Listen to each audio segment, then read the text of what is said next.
தூத்துக்குடியில நாம் தமிழர் கட்சி ஜெயிக்க வாய்ப்பு இருக்கா? வாங்க, ரொம்ப முக்கியமான இந்த கேள்விக்குள்ள நம்ம கொஞ்சம் ஆழமா டேட்டாவோட அலசி பார்க்கலாம். 18. ஆமாங்க, தேர்தலுக்கு இன்னும் வெறும் 18 நாள் தான் இருக்கு. யோசிச்சு பாருங்க. இந்த துறைமுகம் மூலமா வருஷத்துக்கு 1209 கோடி ரூபாய் வருமானம் வருது. ஆனா இதே ஊரோட இளைஞர்கள் வேலை தேடி வெளியூருக்கு போறாங்க.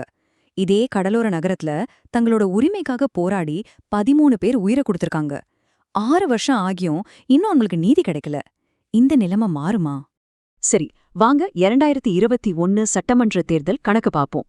தூத்துக்குடி தொகுதி திமுக வேட்பாளர் கீதா ஜீவன் 50,310 வாக்குகள் வித்தியாசத்துல ஒரு பிரம்மாண்டமான வெற்றியை பதிவு செஞ்சாங்க. ஆனா இங்கதான் ஒரு சுவாரஸ்யமான விஷயம் இருக்கு. அதே தேர்தல்ல அதே தொகுதியில நாம் தமிழர் கட்சி 30,937 வாக்குகளை வாங்குனாங்க. இது தமிழ்நாட்டுல இருக்கிற எந்த ஒரு நகர்ப்புற தொகுதியிலையும் நாம் தமிழர் கட்சி வாங்கின அதிகபட்ச வாக்கு சதவீதம். அதாவது ஒரு பக்கம் 50,000 வாக்கு வித்தியாசத்துல தோல்வி, ஆனா அதே சமயம் இன்னொரு பக்கம் ஒரு வரலாற்று சாதனை. இதுதான் தூத்துக்குடியோட முரண்பாடு. இதை நாம சரியா புரிஞ்சுகிட்டா வரப்போற தேர்தல்ல என்ன நடக்கும்னு நம்மால கணிக்க முடியும். அப்போ இந்த மாதிரி ஒரு அரசியல் மாற்றத்துக்கான மனநிலை ஏன் உருவாகுது? அங்க இருக்கிற மக்களின் பிரச்சனைகள், அவங்களோட வலிகள் தான் அதுக்கு காரணம். அது என்னன்னு பார்க்கலாம்.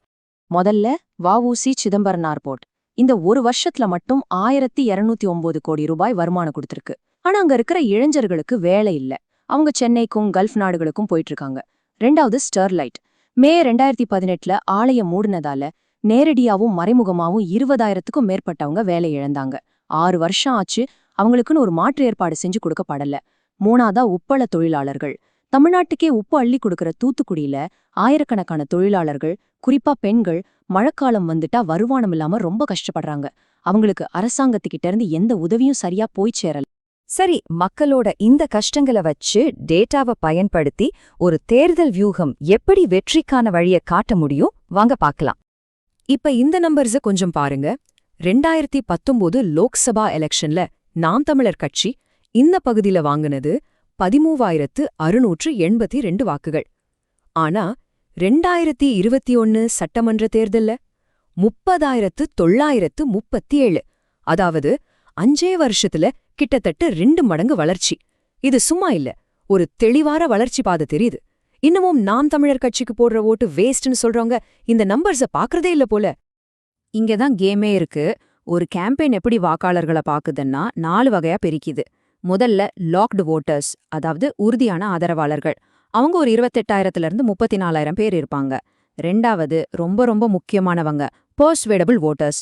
இவங்க தான் தேர்தலோட முடிவையே தீர்மானிக்கிறவங்க. இவங்க ஒரு 41,000 53,000 பேர். 3வதா ஆக்சசிபிள் வோட்டர்ஸ். இவங்களுக்கு நாம் தமிழர் கட்சியை பிடிக்கும், ஆனா ஓட்டு வேஸ்ட் ஆயிடுமோன்னு ஒரு சின்ன பயம். 4வதா லாஸ்ட் வோட்டர்ஸ். இவங்க உறுதியான திமுக ஆதரவாளர்கள்.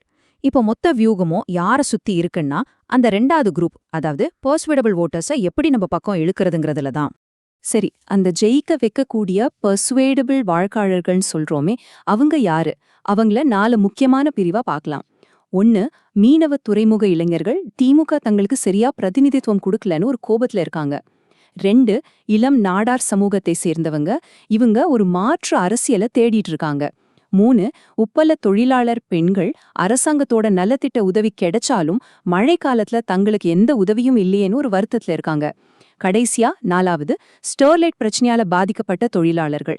6 வருஷம் ஆகியும் தங்களுக்கு நியாயம் கிடைக்கல, வேலையும் இல்லைன்னு ஒரு ஆதங்கத்துல இருக்காங்க. இந்த தேர்தல்ல ஜெயிக்கணும்னா மக்கள் மனசுல இருக்கிற சில தப்பான எண்ணங்களை உடைக்கணும். உதாரணத்துக்கு, திமுக தான் போட்ட கட்டினாங்கன்னு நிறைய பேர் நினைக்கிறாங்க. ஆனா நிஜம் என்னன்னா, அது central government fund, state government பேரை மட்டும் வாங்கிக்குச்சு. அதே மாதிரி நம்மள காப்பாத்ததான் ஸ்டெர்லைட்டா மூடுனாங்கன்னு ஒரு பேச்சு இருக்கு. ஆனா நிஜம் 13 பேர் செத்து போனாங்க, 20,000 பேருக்கு வேலை போச்சு. கடைசியா அந்த பழைய பல்லவி, நாம் தமிழர் கட்சிக்கு போடுற ஓட்டு வேஸ்ட். ஆனா நிஜம் 2021 கிடைச்ச அந்த 30,000க்கும் மேற்பட்ட வாக்குகள் அது ஒரு வளர்ற சக்தியோட அடையாளம், வேஸ்டான ஓட்டு இல்ல. அப்போ இதை எல்லாத்தையும் சேர்த்து ஒரு மெசேஜா எப்படி மாத்துறது? இங்க பாருங்க. இந்த முறை உங்கள் வாக்கு வீணாகாது. சிம்பிளா இருக்கு, ஆனா ரொம்ப பவர்ஃபுல். ஏன் தெரியுமா? இந்த ஒரு வரி ஸ்டெர்லைட் தியாகிகளை ஞாபகப்படுத்துது. மீனவர்களோட கோபத்துக்கு ஒரு பதிலா இருக்கு. எல்லாத்துக்கும் மேல மக்கள் மனசுல இருக்கிற அந்த முக்கியமான பயம், நம்ம ஓட்டு வேஸ்ட் ஆயிடுமோங்கிற பயத்தை நேரடியா அடிச்சு உடைக்குது. இதுதான் இந்த மொத்த பிரச்சாரத்தோட மையப்புள்ளி. சரி, எல்லாத்தையும் பார்த்தாச்சு. இப்போ கடைசியா கணக்கு என்ன சொல்லுது? ஜெயிக்க முடியுமா முடியாதா? 70,000. ஆமா, ஒரு சரித்திர வெற்றியை பதிவு பண்ணணும்னா இதுதான் டார்கெட். ஆனா இது சாத்தியமா? கண்டிப்பா முடியும். அடுத்த 18 நாளைக்கு நாம பேசின இந்த வியூகத்தை வச்சு ஒரு ஒழுங்கான பிரச்சாரம் பண்ணா தூத்துக்குடியோட சரித்திரத்தையே மாத்தி எழுதலாம். பாருங்க, 2021ல கிடைச்ச அந்த 30,937 ஓட்டுங்கிறது ஒரு ஸ்ட்ராங்கான அடித்தளம். இதிலிருந்து ஒரு 40,000 50,000 ஓட்டு வாங்கினா கூட ஒரு நல்ல 2வது இடத்துக்கு வர முடியும். ஆனா அந்த டார்கெட்டான 70,000 தாண்டிட்டா அது வெறும் வெற்றி இல்ல, ஒரு புதிய வரலாறு. இதுக்கு தேவையெல்லாம் வெறும் 18 நாள் தான். ஒரு ஒழுங்கமான களப்பணி, அப்புறம் ஒரே ஒரு தெளிவான செய்தி: இந்த முறை உங்கள் வாக்கு வீணாகாது. தூத்துக்குடி, நீங்க தயாரா?